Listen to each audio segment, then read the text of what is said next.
अस्सलाम वालेकुम नाजरीन, मैं हूं नईम कुरैशी। ताज़ा तरीन इतलात के मुताबिक वज़ीर आला हाउस पंजाब में मुस्लिम लीग नून का एक इजलास हुआ और इस इजलास की सदारत मुबैना तौर पर कहा जाता है कि मोहतरमा मरियम नवाज साहिबा ने की। एक सूबाई मेंबर असम्बली के कहने के मुताबिक नाम नेहाद वज़ीर आला हमजा शहबाज भी इस इजलास में मौजूद थे, लेकिन वो मरियम नवाज की हाँ में हाँ मिलाते रहे। इस मीटिंग में ये तय हुआ कि शुरकाए लॉन्ग मार्च से किस तरह निपटा जाए। ये एजेंडा था इस मीटिंग का। तय ये हुआ, मरियम नवाज साहिबा का ये प्रोपोजल था एक आई विटनेस के मुताबिक, एक ऐसे शख्स के मुताबिक जो कि उस मीटिंग में मौजूद था। उनका ये प्रोपोजल था कि सिर्फ ज़बानी जमा खर्च किया जाए, जमहूरियत के दावे किए जाए, जमहूरी इक़्तिदार की बात की जाए, लेकिन पुलिस को खुली छूट दे दी जाए। SHO लेवल तक इस बात की इजाज़त दी जाए कि लोगों के घरों पे छापे मारे जाएं और जितने भी एक्टिव मेंबर्स मिले उन्हें गिरफ्तार कर लिया जाए, PTI के एक्टिव मेंबर्स को गिरफ्तार कर लिया जाए। उसके अलावा ये भी तय हुआ, अक्सरियत की ये राय थी कि इस सारे मामले को जो है वो बज़ोर ताकत जो है वो देखा जाए, बज़ोर ताकत जो है इसको रोका जाए। और ये भी तय किया गया कि शाहदरा और रावी के पुल से आगे लोगों को जाने न दिया जाए। इस मीटिंग की सदारत मोहतरमा मरियम नवाज साहिबा ने की, जिससे ये बात बिल्कुल वाज़ा है कि दर हकीकत पंजाब में भी और वफाक में भी एक हद तक मरियम साहिबा का ही हुक्म चल रहा है। ना तो शहबाज शरीफ साहब को किसी बात का इल्म होता है, ना ही वो कोई फैसला कर पाते हैं, और यही सूरत हाल सूबा पंजाब की मौजूद है। हमजा शहबाज जो है वो एक नुमाइशी वज़ीर आला है, लेकिन पीछे से डोरियाँ जो हिलाती हैं, जो हुक्म चलाती हैं, वो मोहतरमा मरियम नवाज साहिबा है। तो ये तो पंजाब की सूरत हाल है कि जो नामनहाद सूबाई हुकूमत जो है लॉन्ग मार्च के ख़िलाफ़ प्लानिंग कर रही है। ये कुछ मुझे इतला मिली, वो मैंने आप तक पहुंचा दी। अब आ जाइए मरकज़ी सतह पर के वफाकी वज़ीर दाखिला जो हैं राना सनाउल्लाह, वो क्या कर रहे हैं। उन्होंने तो ये फ़ैसला कर लिया है कि इस्लामाबाद को जो है वो किला बंद कर लिया जाए।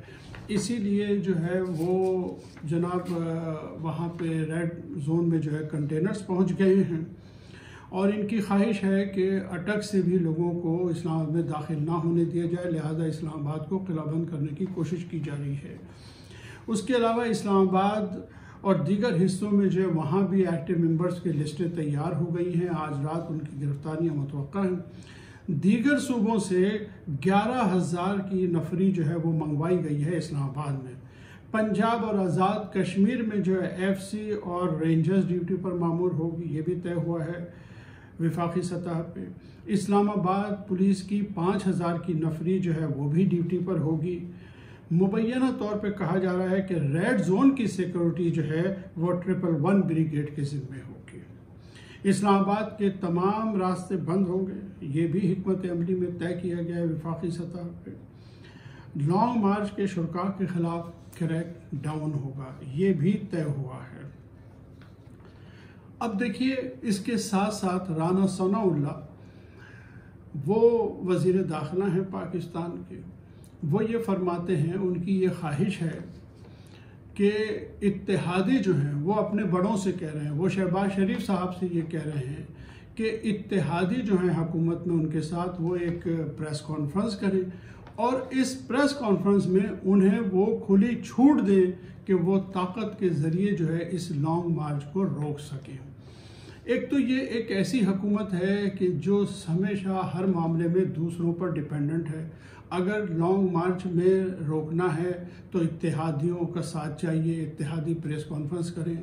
अगर पेट्रोल और डीजल की प्राइस बढ़ानी है तो फिर जो है उसके लिए जो है वो इन्हें जो है वो नेशनल सिक्योरिटी कमेटी की मीटिंग चाहिए, ताकि ये नेशनल सिक्योरिटी कमेटी के कंधे पे ये रह सकें कि पेट्रोल की प्राइस जो है इन मासूमों ने इसलिए बढ़ाई है कि ये इमरान खान की वजह से प्रॉब्लम में आ गए। तो इनकी फरमाइशें जो है वो ख़त्म नहीं होती। तो राना सनाउल्लाह असल में ये चाहता है कि इस तमाम तर तबाही की जिम्मेदारी उसके कंधों पे ना आए, मुस्लिम लीग नून के कंधों पे ना आए, लेकिन इत्तेहादी जो हैं वो भी कोई कच्ची गोलियां नहीं खेले हुए, वो भी इस तरह की पकड़ाई नहीं दे रहे। यानी कोई इस तरह की प्रेस कॉन्फ्रेंस करके अपने कंधों पे जिम्मेदारी नहीं लेगा।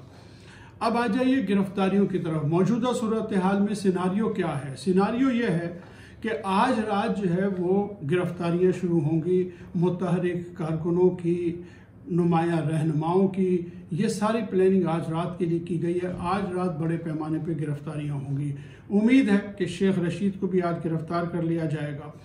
अब इन सारी गिरफ्तारियों के सामने पीटीआई की हिकमत अमली क्या है? पीटीआई की हिकमत अमली बड़ी सादा है कि अगर इस तरह गिरफ्तारियां की गई तो फिर ये धरना सिर्फ इस्लामाबाद तक महदूद नहीं होगा। ये बात कारकुनों को बता दी गई है, रहनुमाओं को बता दी गई है कि फिर पूरे पाकिस्तान में जो है वो धरना होगा। दूसरी तरफ ताकतवर हलके जो है, ये बात अब रोज़े रोशन की तरह आया है। ये बात कोई ढकी छुपी नहीं है। ये वो हुकूमत है जो जब अपोजिशन में थी तो फ़ौज के ख़िलाफ़ तकरीरें करते थे और मौलाना फजलुर रहमान साहब, नवाज शरीफ साहब कहते थे फ़ौज से कि आप न्यूट्रल हो जाएं और आप सियासत में हिस्सा न लें। मुख्तलिफ इल्ज़ामात लगाते थे उन पर। सबको सब कुछ मालूम है। लेकिन आज जब से ये हुकूमत में आए हैं, ये मुसलसल इस बात की रट लगाए हुए हैं कि फ़ौज जो है वो इनकी मदद करे और अगले 1.5 साल तक जो है इनकी हुकूमत की गारंटी दे।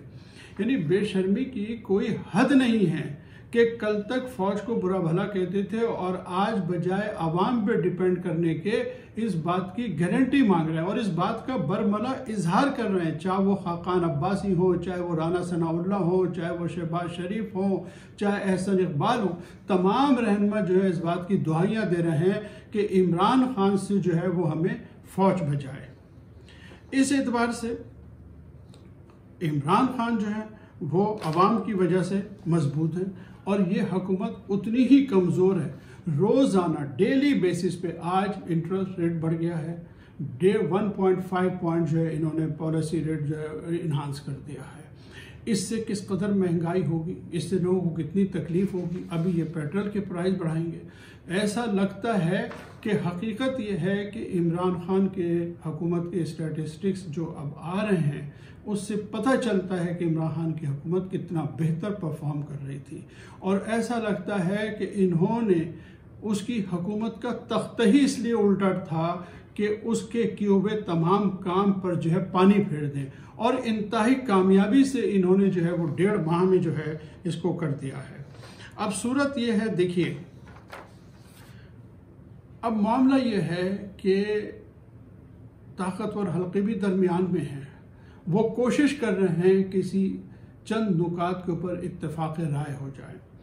मिसाल के तौर पे मैं ये समझता हूँ कि इमरान खान साहब जो हैं वो इस बात पर राज़ी हो जाएंगे कि ओवरसीज़ पाकिस्तानी जो हैं वो इस दफ़ा उस अंदाज में वोट न डाल सकें जिस तरह इमरान साहब की हुकूमत में होना था।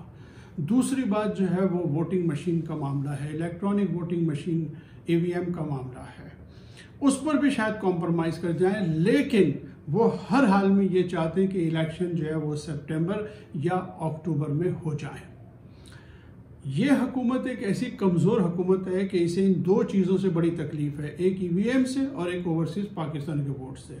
अगर इमरान साहब इन 2 बातों पे मान जाते हैं तो मुझे फिर यकीन है, जिस तरह मैंने पिछली दफ़ा कहा था कि सितंबर में इलेक्शन होंगे या ज़्यादा से ज़्यादा अक्टूबर में इलेक्शन हो जाएंगे। अब ताकतवर हल्के कोशिश कर रहे हैं कि मामलात किसी नहज पे पहुंच जाएं। अगर किसी नहज पे नहीं पहुंचते, अगर जरदारी साहब ने शहबाज शरीफ को मुकम्मल तौर पे तबाह करने की ठान ली है और उन्हें तबाही करना है ये कहकर कि आप ताकत से रोकें, तो मेरा कहना यह है कि तमाम वो शुरका जो लॉन्ग मार्च में मौजूद होंगे और पाकिस्तान के तमाम अवाम ये बात समझ लें कि अगला मैदान जंग जो है, जो तबले जंग जहाँ बजेगा और जहाँ असल लड़ाई होगी इस पूरे मामले की, वो अटक होगा। अटक के रास्ते खैबर पख्तूनख्वा से एक बहुत बड़ी तादाद जो है शुरका की इस्लामाबाद में दाखिल होगी और राना सनाउल्लाह की हिकमत अमली ये है कि अटक से जो है लोगों को इस्लामाबाद में दाखिल ना होने दिया जाए और वही मुकाम होगा जहां पर ये इमरान खान को गिरफ्तार करने की कोशिश करेंगे। लिहाजा खैबर पख्तूनख्वा के अवाम की ज़िम्मेदारी है कि वो एक बहुत बड़ी तादाद में, जिस तरह खान साहब बार बार कहते हैं कि अवाम का एक समंदर होगा, तो मैं तवक्का करता हूँ कि खैबर पख्तूनख्वा से वाकई अवाम का एक समंदर होगा जो इमरान खान को लेके चलेगा और फिर उनकी गिरफ्तारी की जो है मज़ाहमत करेगा। हुकूमत अगर इस किस्म का कोई भी काम करती है तो ये मुल्क के लिए बहुत शदीद नुकसानदा होगा। इसलिए हुकूमत को इस बात को समझ लेना चाहिए। इमरान खान साहब ने अपने दौर में 5 लॉन्ग मार्च हुए थे, उन्होंने नहीं रोका, सबको पीसफुली इस्लामाबाद में आने दिया था। इमरान खान साहब का भी दावा और कहना यही है कि वो पीसफुली इस्लामाबाद आना चाहते हैं और अपना एहतजाज रजिस्टर कराना चाहते हैं। ये पाकिस्तान के लिए बड़ा क्रूशल वक्त है। पाकिस्तान के अवाम जो है एक नए पाकिस्तान की जद्दोजहद में लगे हुए हैं। मैं पाकिस्तान के हर शहरी से कहता हूँ कि इस लॉन्ग मार्च में अपना हिस्सा डालिए और पाकिस्तान को हकीकी मानों में आज़ाद करवाइए। नाज़रीन, आज तक के लिए इतना ही। अगले वीडियो तक के लिए इजाज़त दीजिए। अल्लाह हाफिज़।